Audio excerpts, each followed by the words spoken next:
Hello everyone, welcome to Doon Law Mentor. This is lecture number 27 on the भारतीय न्याय संहिता lecture series. और आज के इस सेशन के अंदर हम भारतीय न्याय संहिता का एक बहुत ही इंपॉर्टेंट प्रोविजन करने वाले हैं जनरल एक्सेप्शन के अंदर, accident as a general exception, जो भारतीय न्याय संहिता की धारा 18 के अंदर दिया हुआ है। Section 18 of the Bharatiya Nyaya Sanhita we will talk in this video. बहुत डिटेल में बात करने वाले हैं, केस लॉज के साथ बात करने वाले हैं, लैंडमार्क जजमेंट के साथ बात करने वाले हैं। आज के इस सेशन को आपने देख लिया, समझ लिया, तो एक्सीडेंट जनरल डिफेंस पर आपको और कुछ करने या समझने की जरूरत नहीं बचेगी और आपकी तैयारी इतनी बेटर हो जाएगी कि आप किसी भी एग्जाम में, चाहे जुडिशरी, एपीयू, जेएलओ, कोई भी एग्जाम हो, वहां पर अगर इससे रिलेटेड कोई टॉपिक या क्वेश्चन आता है तो आप उसको बहुत आसानी से कर पाएंगे। This is Ashish Jain, founder and chief educator at Doon Law Mentor, and we help law student crack judiciary and APO examination. Video के लास्ट तक बने रहिएगा, वीडियो की सारी बातों को समझिएगा, नोट्स बनाते रहिएगा। अगर आप हमारे साथ पर्सनलाइज तरीके से जुडिशरी और एपीओ एग्जाम की तैयारी करना चाहते हैं तो आप हमारी ऐप से या फिर हमारी वेबसाइट से हमारे पेड कोर्सेज को भी एक्सप्लोर कर सकते हैं। और उसके अलावा हमारी वेबसाइट पर या फिर ऐप पर आपको बहुत सारे फ्री रिसोर्सेज भी देखने को मिल जाएंगे। चलिए आज के वीडियो को स्टार्ट करते हैं। As a defence under the Bharatiya Nyaya Samhita, section 18 और 19 के अंदर ये एज अ डिफेंस प्रोवाइड किए गए हैं भारतीय न्याय संहिता के अंदर। सेक्शन 18 एंड 19, जहां तक सेक्शन 18 की बात है, इसके अंदर accident as a defence provide किया गया है, और जहां तक सेक्शन 19 की बात है, इसके अंदर necessity as a defence provide किया गया है under the new criminal law Bharatiya Nyaya संहिता। एक एक करके इन सारे प्रोविजंस के हम दोनों प्रोविजंस के मतलब को समझेंगे, क्या क्या एसेंशियल रिक्वायरमेंट्स हैं, वो सारी चीजें देखेंगे। तो चलिए चलते हैं हम। सबसे पहले हम सेक्शन 18 जो एक्सीडेंट का जो प्रोविजन है ना, उसको बेर एक्ट के हिसाब से इंटरप्रेट करेंगे। फिर उसके ऊपर आपका जो भी लीगल इंटरप्रिटेशन है with the help of the case laws, और क्या एनालिसिस है, वो सारी चीजें, क्या असेंशियल इंग्रेडिएंट है फॉर द एप्लीकेबिलिटी ऑफ और for the availability of the defence of accident, उनको देखा जाएगा। सेक्शन 18 बात करता है accident in doing a lawful act. देखिए जो ये सेक्शन 18 है आपका, जो बात करता है accident as a defence, as a criminal defence, इस पूरे प्रोविजन के अंदर लॉफुल चीज पर बहुत ज्यादा स्ट्रेस है कि लॉफुल तरीके से कार्य करते हुए, लॉफुल कार्य करते हुए और लॉफुल मैनर में करते हुए, लॉफुल मींस के साथ करते हुए अगर कोई दुर्घटना हो जाएगी, अगर कोई बैड लक वाली सिचुएशन हो जाएगी और कोई चीज हो जाती है, then in that case the person concerned will not be liable. Lawful पर बहुत स्ट्रेस है। आपको एक ही प्रोविजन के अंदर लॉफुल वर्ड कई बार देखने को मिलेगा, देखिएगा। नथिंग, अब जो भी जनरल एक्सेप्शंस होती हैं वो आप देखिएगा वो किस वर्ड से स्टार्ट होती हैं, इससे होती है। Nothing is an offence, nothing is an offence, nothing is an offence which is done by miss accident, which is done by accident और which is done by accident और मिसफॉर्चून। अब accident और misfortune का मतलब क्या होता है बताइए आप। एक्सीडेंट और मिसफॉर्चून, ब्रॉड अगर हम इनका दोनों का मतलब निकालें तो सडन कुछ हो रहा है। एक्सीडेंट तो सडन अनइंटेंडेड एक्ट। एक्सीडेंट का मतलब होता है something which happened suddenly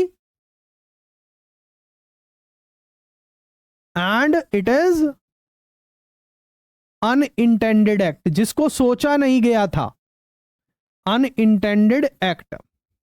accident something which has happened suddenly, something which has happened suddenly and without thought। जबकि misfortune क्या है? Misfortune is a kind of act by chance। Misfortune is a kind of act by chance। by chance कुछ हो गया, इसके बारे में भी ऑब्वियसली किसी ने कुछ सोचा नहीं था, कुछ इंटेंड नहीं किया था। मिसफॉर्चून मतलब जिसको हम कहते हैं ना दुर्भाग्य है, हमारी तो बुरी ही किस्मत थी, घर से निकलते ऐसा हो गया, उसकी बात है, बाय चांस ऐसा हो गया। Misfortune without any apparent cause, without any apparent cause, without any apparent cause, without any apparent cause. Nothing is an offense which is done by accident or misfortune. यहां पर आपको मतलब बताया है accident something which has happened suddenly and without intention, जबकि misfortune क्या है, some act which has happened by chance without any apparent cause, apparent cause. और आप मिसफॉर्चून को इस तरीके से भी देख सकते हैं, it is a kind of, misfortune is also a kind of accident, misfortune is also a kind of accident, is also a kind of accident.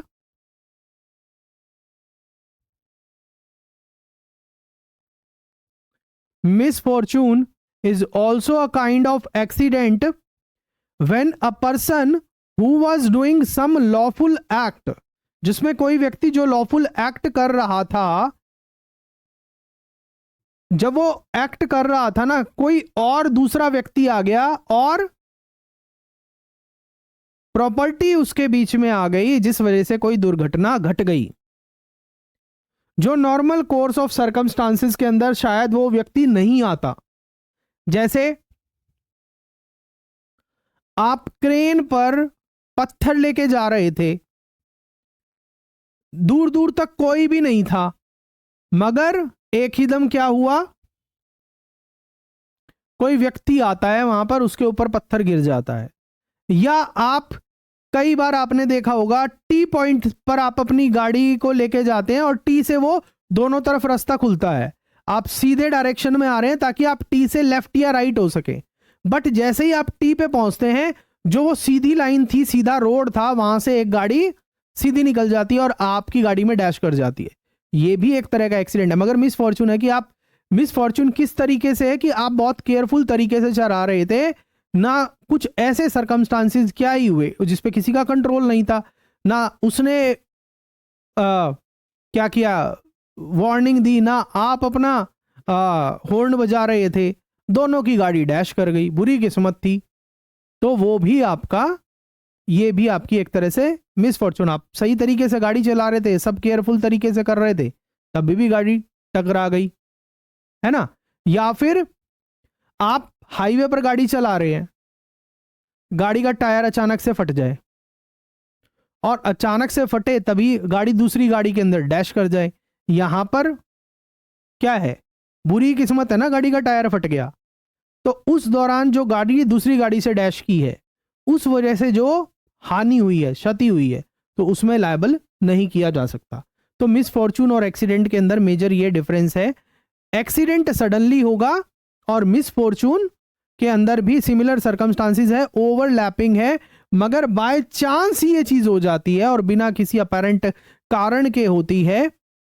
जो सेक्शन 18 है आपका, आप देखिए आगे क्या लिखा है, विदाउट एनी क्रिमिनल इंटेंशन और knowledge in the doing of a lawful act. Without any criminal intention means there is a lack of complete absence of mens rea in the case. Complete absence of mens rea.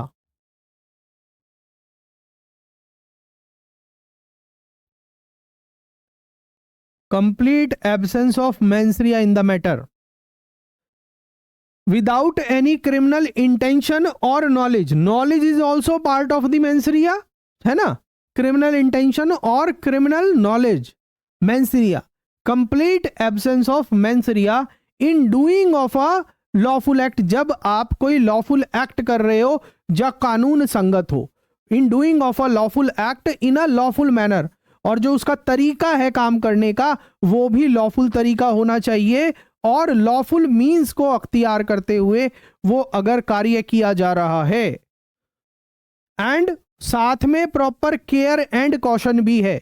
यहां पर देखिएगा word है proper care and caution, मगर आप section 2 clause 11 को देखते हैं जहां पर गुड फेथ की डेफिनेशन है, याद है आपको गुड फेथ की डेफिनेशन, वहां पर क्या वर्ड है? ड्यू केयर एंड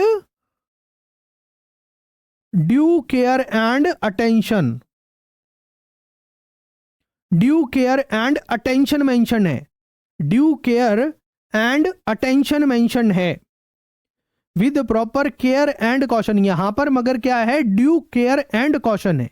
क्या इसके बीच में क्या ये गुड फेथ ही है या there is some departure from? देखिए ये ओवरऑल अगर आप देखा जाए तो कहीं ना कहीं ये आपका गुड फेथ ही है। This is talking about good faith only. मतलब जब आप कोई लॉफुल एक्ट कर रहे हो, लॉफुल तरीके से कर रहे हो और लॉफुल मीन्स के साथ कर रहे हो, उस समय पर कोई एक्सीडेंट हो जाए या मिसफॉर्चून मतलब बुरी किस्मत वाली सिचुएशन हो जाए और कोई किसी के साथ कोई अपराध हो जाए, एक्ट हो जाए या ऑफेंस कमिट हो जाए, ऑफेंस मेंशन है ना, तब उस स्थिति के अंदर कंसर्न्ड व्यक्ति की कोई भी लाइबिलिटी नहीं होगी।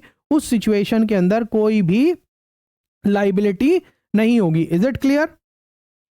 आगे चलिएगा, एक बार इसकी इलस्ट्रेशन देखते हैं, फिर इसके ऊपर जो डिस्कशन और केस लॉज हैं उनको फिर हम आगे देखेंगे। देखिए क्या लिखा है, A is at work with a hatchet.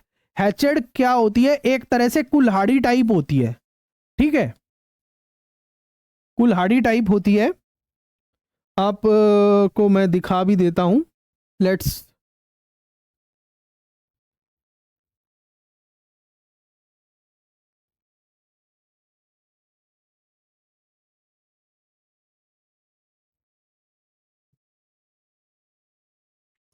ये दिखाई दे रही है आपको इमेज?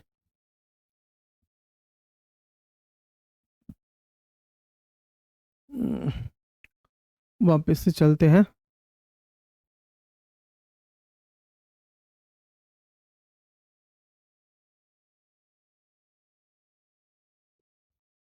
यस, ये आ गई ना आपकी? आई होप आपको दिखाई दे रही होगी।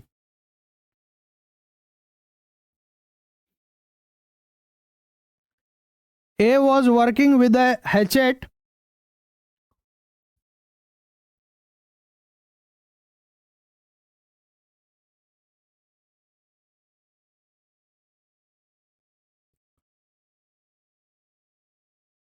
इसके साथ काम कर रहा था, ठीक है। क्या हुआ? गड्ढा खोद रहा था या लकड़ी काट रहा था, कुछ भी कर रहा था, उस समय क्या हुआ? Just give me 1 second. उस समय क्या हुआ? जो ये इसका हेड है ये उतर गया और जाके किसी व्यक्ति को लग गया, इसके सिर पर लग गया। ये दोनों पोर्शन अलग, ये अलग हो गया, ये अलग हो गया, ये हाथ में ही रह गया और ये लोहे वाला पोर्शन था, ये आके इसके सर पे लग गया।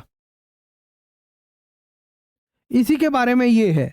ए is at work with a hatchet, A is at work with a hatchet, the head flies off and kills a man who is standing near by. ये आके बी को लगा और बी की डेथ हो गई, बी की डेथ हो गई।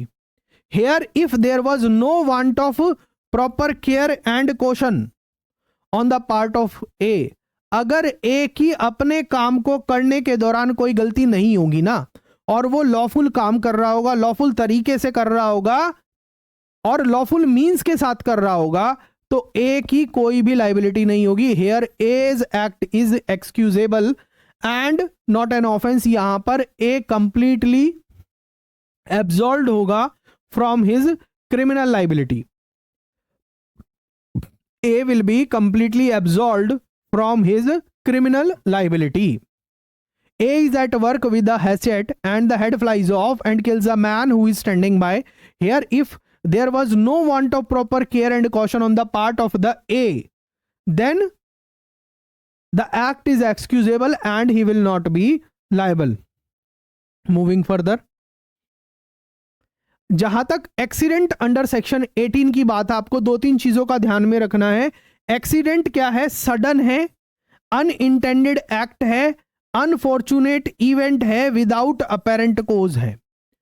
एक्सीडेंट क्या है? एक्सीडेंट इज सडन, अनइंटेंडेड, जिसको सोचा नहीं गया है, मतलब मेंसरिया नहीं है ऑब्वियसली, अनफॉर्चुनेट है, without apparent cause, there is complete lack of mens rea in the case of accident.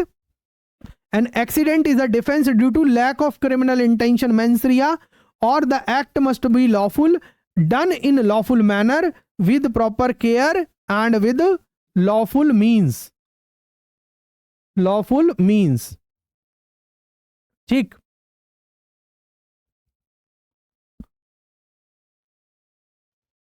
क्या है एसेंशियल एलिमेंट सेक्शन 18 के जो एक्सीडेंट की बात करता है?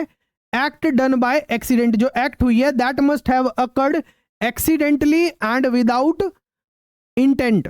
These all elements needs to be proved while a case is put up by the defence before the court.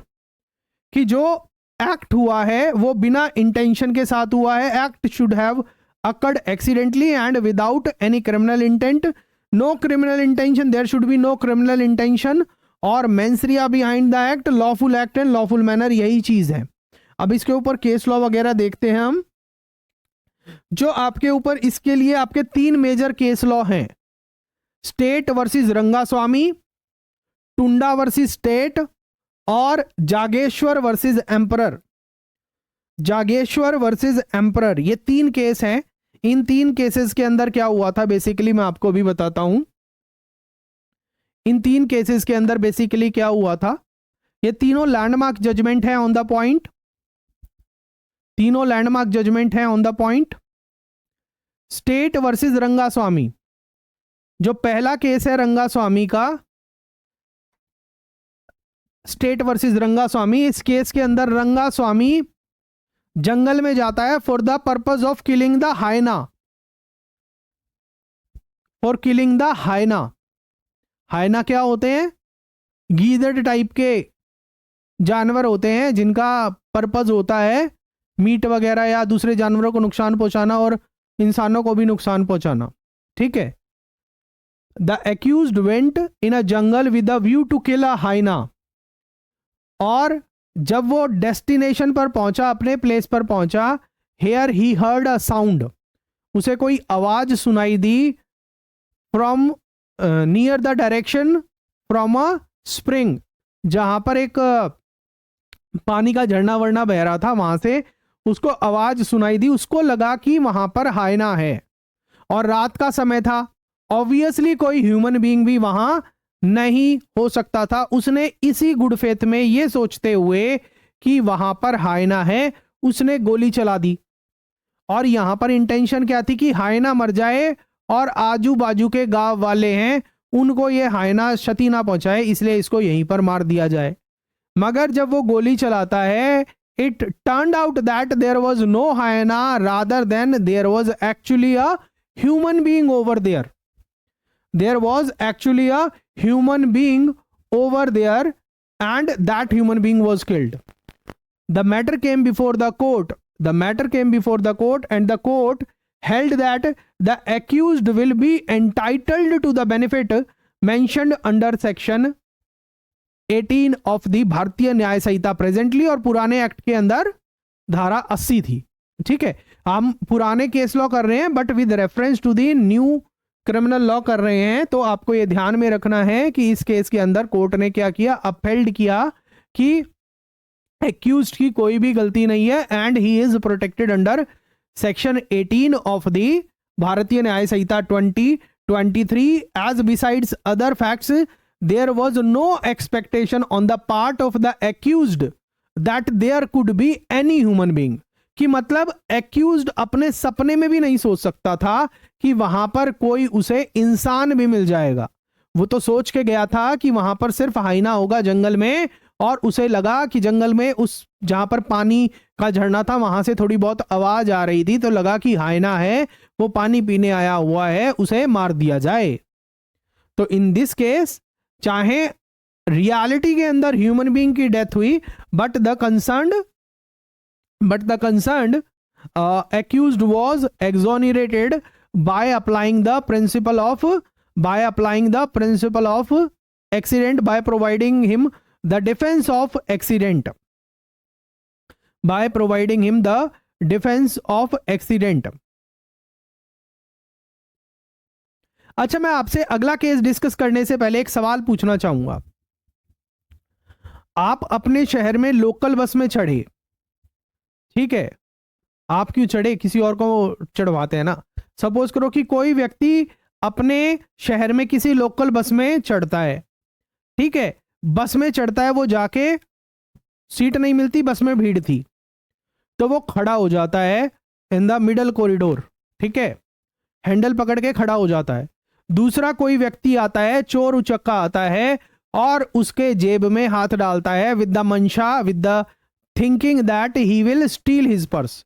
Other person come near to him और उसकी जेब में हाथ डालता है उसके पर्स को चुराने के लिए, उसके साथ लूटपाट मचाने के लिए, ठीक है। जो व्यक्ति बस में खड़ा था, जिसको सीट नहीं मिली थी, उसकी जेब में पिस्टल थी और लोडेड पिस्टल थी।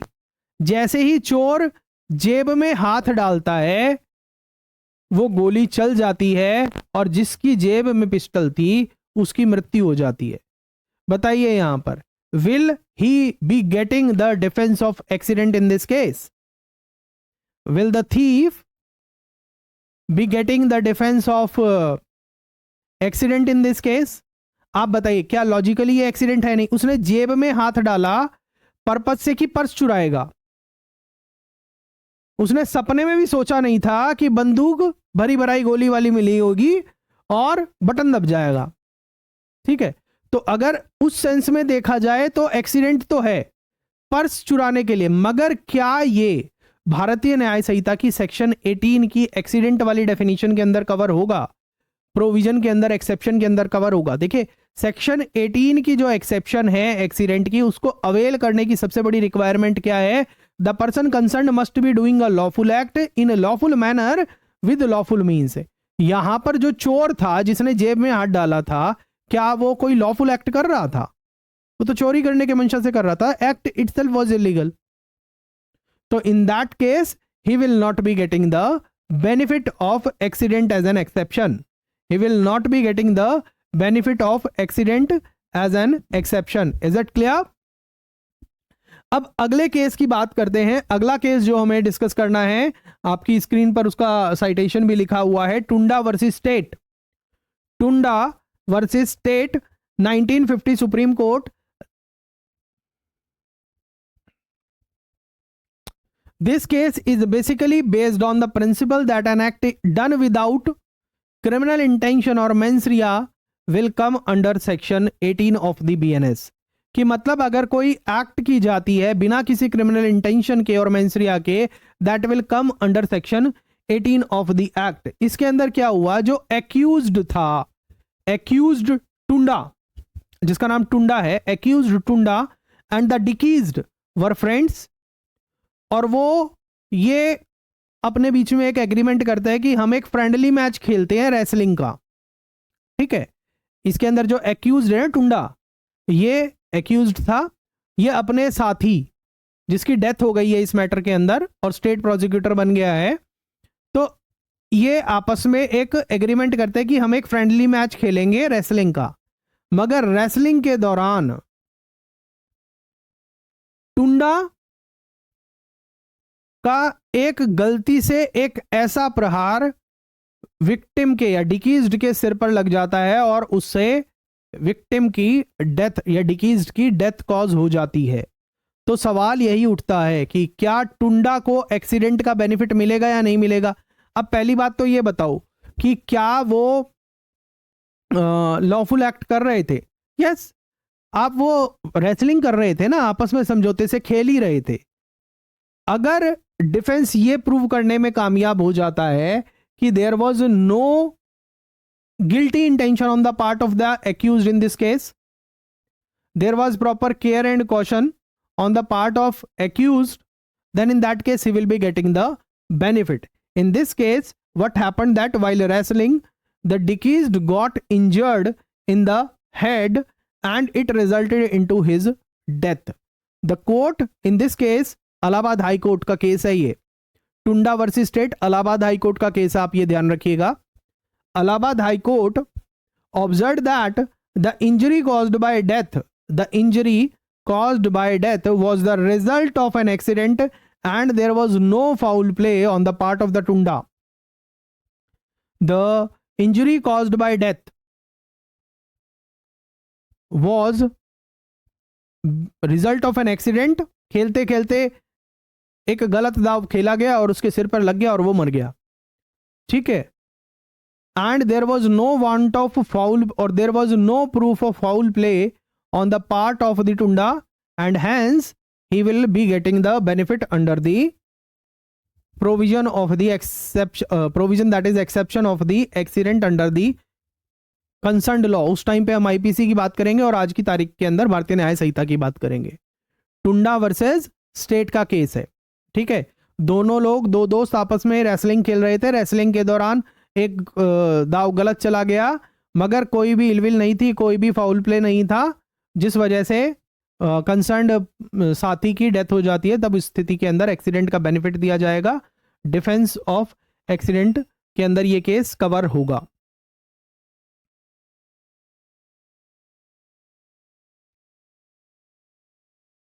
तीसरा केस है जागेश्वर वर्सेस एम्परर. तीसरा केस है Jageshwar versus Emperor 1924 Privy Council. तीसरा केस है Jageshwar versus Emperor, Jageshwar versus Emperor Privy Council. इस केस के अंदर क्या हुआ, जो एक्यूज्ड था वो विक्टिम को मार रहा था. अब नोटिस करिएगा, यहां पर आपको चेंज मिलेगा थोड़ा सा सर्कमस्टांसेस का. आपको यहां पर बताना है कि क्या यहां पर एक्सीडेंट का बेनिफिट मिल सकता है या नहीं मिल सकता. The accused was hitting the victim, but accidentally hit the child of the victim, और जिस वजह से चाइल्ड की डेथ कॉज हो जाती है. आप बताइए कि क्या यहां पर एक्यूज्ड को, जागेश्वर को, एक्सीडेंट का बेनिफिट मिल सकता है. सीधा सवाल है आपसे. क्या he was doing a lawful act? नहीं, he was hitting the victim और एक्सीडेंटली विक्टिम के बच्चे को अटैक कर देता. विक्टिम के बच्चे को जो वो मार रहा था, जो विक्टिम को मार रहा था, उसका दाव गलती से विक्टिम के बच्चे को लग जाता है और विक्टिम का बच्चा मर जाता है. तो it means he was doing not a lawful act. और जो प्राइम रिक्वायरमेंट सेक्शन 18 की क्या है, doing of a lawful act in lawful manner by lawful means.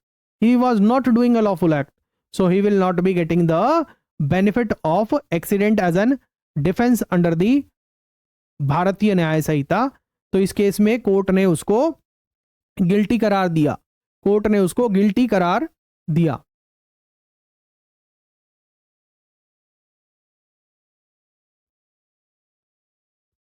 एक और केस,